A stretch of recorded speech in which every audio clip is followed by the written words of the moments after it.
March 29ನೇ ತಾರೀಕು 2025ನೇ ತಾರೀಕು ಸೂರ್ಯಗ್ರಹಣ ಆಗ್ತಾ ಇದೆ.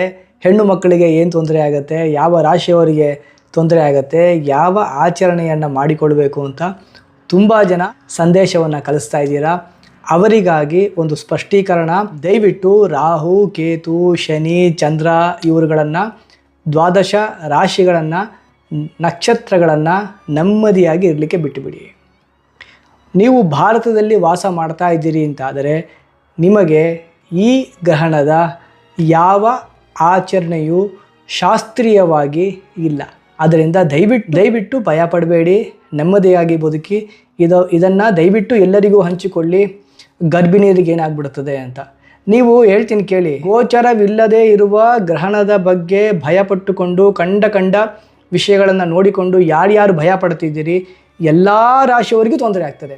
ಗ್ರಹಣದಿಂದ ತೊಂದರೆ ಆಗೋದಿಲ್ಲ, ನಿಮ್ಮ ಭಯದಿಂದ ನಿಶ್ಚಿತವಾಗಿಯೂ ನಿಮಗೆ ತೊಂದರೆ ಆಗ್ತದೆ. ಇದಕ್ಕಿಂತ ಬಿಡಿಸಿ ಹೇಳಲಿಕ್ಕೆ ಸಾಧ್ಯ ಇದೆಯಾ? ಇಲ್ಲ ಅಲ್ವಾ? ದಯವಿಟ್ಟು ಇನ್ನೊಬ್ಬರನ್ನ ಭಯಪಡಿಸ್ಬೇಡಿ, ಅಂಥ ವಿಡಿಯೋಗಳನ್ನು ನೋಡಬೇಡಿ.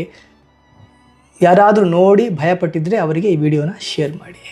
ಗರ್ಭಿಣಿಯರಿಗೆ ಯಾರಿಗೂ ಯಾವುದೇ ತೊಂದರೆ ಈ ಗ್ರಹಣದಿಂದ ಇಲ್ಲ.